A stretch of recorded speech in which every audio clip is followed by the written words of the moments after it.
നമസ്കാരം. Global guide in Malayalam എന്ന ഈ മലയാളം യൂട്യൂബ് ചാനലിലേക്ക് മാന്യപ്രേക്ഷകർക്ക് ഏവർക്കും ഹാർദമായ സ്വാഗതം. കഴിഞ്ഞ വീഡിയോയിൽ നമ്മൾ PSCയുടെ സൈറ്റിൽ ആദ്യമായി ലോഗിൻ ചെയ്തതിന് ശേഷം നെസസറി ഡിക്ലറേഷൻസ് എങ്ങനെ ആഡ് ചെയ്യാമെന്നായിരുന്നു നോക്കിയിരുന്നത്. അതിവിടെ കഴിഞ്ഞിട്ടുണ്ട്. നമുക്കിനി അടുത്ത ഭാഗം എന്താണെന്ന് നോക്കാം. ഇനി വരുന്നത് നമ്മുടെ എഡ്യൂക്കേഷണൽ ക്വാളിഫിക്കേഷൻസ് എൻ്റർ ചെയ്യണമെന്നതാണ്. നമുക്ക് ഈ വെൽക്കം സ്ക്രീനിൽ ചുവപ്പ് കളറിലും നീല കളറിലുമുള്ള കാര്യങ്ങൾ മാത്രമേ കാണാൻ സാധിക്കുന്നുള്ളൂ. പച്ച കളറിൽ എഴുതിയിരുന്നവയെല്ലാം പോയി. കാരണം നെസസറി ഡിക്ലറേഷൻസിൽ നമ്മൾ നോ എല്ലാറ്റിനും കൊടുത്ത കാരണം അതിൻ്റെ ആവശ്യമില്ലാത്ത കാരണമാണ് അത് പോയത്.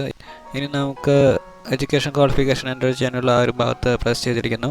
അടുത്ത പേജിലേക്ക് പോവുകയാണ്. ചിലപ്പോൾ കുറച്ച് സമയം പിടിക്കും. ക്വാളിഫിക്കേഷൻസ് എൻ്റർ ചെയ്യുമ്പോൾ സൂക്ഷിച്ച് എൻ്റർ ചെയ്യണം, തെറ്റുകൾ വരാതെ സൂക്ഷിക്കണം. ഇനി ഇവിടെ ആഡ് എന്ന് പറയുന്ന ബട്ടൺ പ്രസ് ചെയ്യുക. അപ്പോൾ നമുക്ക് മുൻപിൽ ക്വാളിഫിക്കേഷൻസ് എൻ്റർ ചെയ്യാനുള്ളൊരു ഭാഗം പ്രത്യക്ഷപ്പെടുന്നതായിരിക്കും. ക്വാളിഫിക്കേഷൻ ലെവൽ എന്ന ഭാഗത്ത് പ്രസ് ചെയ്ത് കഴിഞ്ഞാൽ നമുക്ക് SSLC +2 ഡിഗ്രി അതുപോലുള്ള മറ്റേതെങ്കിലും ക്വാളിഫിക്കേഷൻസ് ഉണ്ടെങ്കിൽ അത് നമുക്ക് അവിടെ ആഡ് ചെയ്യാൻ സാധിക്കുന്നതാണ്. ഇവിടെ ആദ്യം തന്നെ നമുക്ക് +2 ആഡ് ചെയ്യുന്നത് എങ്ങനെയാണെന്ന് കാണിച്ചു തരാം. ക്വാളിഫിക്കേഷൻ ലെവലിൽ 12th എന്നത് സെലക്ട് ചെയ്യുന്നു. ചില സമയങ്ങളിൽ സെലക്ഷൻ കൺഫേം ആവാൻ കുറച്ച് സമയം പിടിക്കുന്നതായിരിക്കും. ചില വ്യക്തികൾ +2 പഠിച്ചിരിക്കുന്നത് സ്റ്റേറ്റ് സിലബസ് ആയിരിക്കും, മറ്റു ചിലർ പഠിച്ചിരിക്കുന്നത് CBSE ആയിരിക്കും, ചിലർ VHSE, പഴയ ആളുകളാണെങ്കിൽ പ്രീ ഡിഗ്രി എന്ന് പറയുന്ന ഓപ്ഷൻ ആയിരിക്കും. അപ്പോൾ നമ്മൾ പഠിച്ചതിനനുസരിച്ചുള്ള സിലബസ് നമുക്ക് ഇവിടെ നിന്ന് സെലക്ട് ചെയ്യാൻ സാധിക്കും.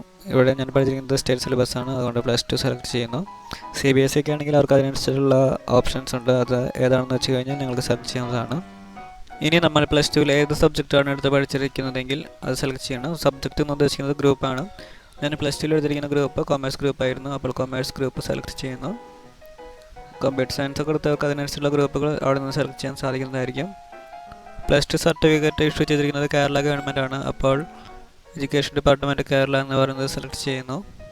ഇനി നമ്മൾ +2 എടുത്തിരിക്കുന്നത് റെഗുലർ ആയിട്ടാണോ പ്രൈവറ്റ് ആണോ അതോ ഇനി ഡിസ്റ്റൻസ് എഡ്യൂക്കേഷൻ എന്ന രീതിയിലാണ് ഏതാണ് എടുത്തതെങ്കിൽ അത് സെലക്ട് ചെയ്യുക. ഞാൻ പഠിച്ചത് റെഗുലർ ആയിട്ടാണ്, അപ്പോൾ റെഗുലർ സെലക്ട് ചെയ്യുന്നു.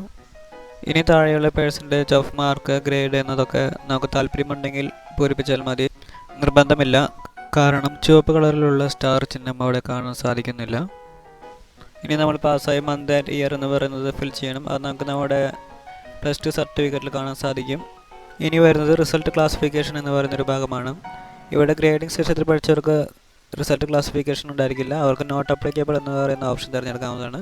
അല്ലാത്തവർ അവരുടെ ഫസ്റ്റ് ക്ലാസ് ആണോ സെക്കൻഡ് ക്ലാസ് ആണോ ഏതാണെങ്കിൽ അത് തിരഞ്ഞെടുക്കാവുന്നതാണ്. അല്ലെങ്കിൽ മറ്റു ചില ഓപ്ഷൻസ് ഉണ്ട്, അതും തിരഞ്ഞെടുക്കാവുന്നതാണ്. ഇവിടെ ഞാൻ പാസ് ഔട്ട് ആയിരിക്കുന്നത് ഗ്രേഡിംഗ് സിസ്റ്റത്തിൽ പഠിക്കുമ്പോഴായിരുന്നു. അതുകൊണ്ട് ഞാൻ നോട്ട് അപ്ലിക്കബിൾ എന്ന് പറയുന്ന ഓപ്ഷനാണ് തിരഞ്ഞെടുക്കുന്നത്. അത് കഴിഞ്ഞ് രജിസ്റ്റർ നമ്പർ എന്ന് പറയുന്ന ഭാഗത്ത് നമ്മുടെ +2 സർട്ടിഫിക്കറ്റിൽ കാണുന്ന രജിസ്റ്റർ നമ്പർ അതുപോലെ തന്നെ നമ്മളിവിടെ രേഖപ്പെടുത്തുന്നു. അത് കഴിഞ്ഞ് റിമാർക്സ് എന്ന് പറയുന്ന ഭാഗത്ത് നിങ്ങൾക്ക് എന്തെങ്കിലും രേഖപ്പെടുത്തണമെങ്കിൽ രേഖപ്പെടുത്താം, ഇല്ലെങ്കിലും കുഴപ്പമൊന്നുമില്ല. അത് കഴിഞ്ഞ് താഴെ കാണുന്ന ആക്സസ് കോഡ് അതുപോലെ തന്നെ അതിന് താഴെ കാണുന്ന ടെക്സ്റ്റ് ബോക്സിൽ ടൈപ്പ് ചെയ്തതിന് ശേഷം സേവ് ബട്ടൺ പ്രസ് ചെയ്യുക. ഇപ്പോൾ നമ്മൾ കൊടുത്തിരിക്കുന്ന കാര്യങ്ങളെല്ലാം സേവ് ആയിരിക്കുകയാണ്. നമുക്ക് കാണാം സേവ് ആയി എന്നൊരു മെസ്സേജ് വന്നു. ഇതാണ് നമ്മുടെ ബോക്സ്. ഇനി നമുക്കിതിൽ എന്തെങ്കിലും എഡിറ്റ് ചെയ്യണമെന്നുണ്ടെങ്കിൽ ഈ ഒരു ഭാഗത്ത് പച്ച കളറിൽ കാണുന്ന ഭാഗത്തൊന്ന് പ്രസ് ചെയ്താൽ മതി. അപ്പോൾ നമുക്ക് എന്തെങ്കിലും മാറ്റങ്ങൾ വരുത്തണമെങ്കിൽ മാറ്റങ്ങൾ വരുത്താവുന്നതാണ്. മാറ്റങ്ങൾ വരുത്തിയതിന് ശേഷം ആക്സസ് കോഡ് അതുപോലെ തന്നെ ടെക്സ്റ്റ് ബോക്സിൽ ടൈപ്പ് ചെയ്തതിന് ശേഷം save button അമർത്തേണ്ടതാണ്.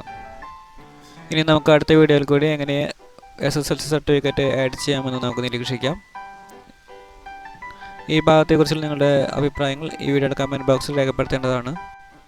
Global guide in Malayalam എന്ന ഈ മലയാളം യൂട്യൂബ് ചാനലിൻ്റെ ഈ ഒരു വീഡിയോ നിങ്ങൾക്ക് ഇഷ്ടപ്പെട്ടുവെങ്കിൽ ഈ വീഡിയോ ലൈക്ക് ചെയ്യാനും ഗ്ലോബൽ ഗൈഡ് ഇൻ മലയാളം എന്ന ഈ യൂട്യൂബ് ചാനൽ സബ്സ്ക്രൈബ് ചെയ്യാനും മറക്കാതിരിക്കുക. അതോടൊപ്പം തന്നെ നിങ്ങളുടെ വലിയൊരു അഭിപ്രായങ്ങളും നിർദ്ദേശങ്ങളും ഈ വീഡിയോയുടെ കമൻറ്റ് ബോക്സിൽ പ്രതീക്ഷിക്കുന്നു. Thanks for your watching.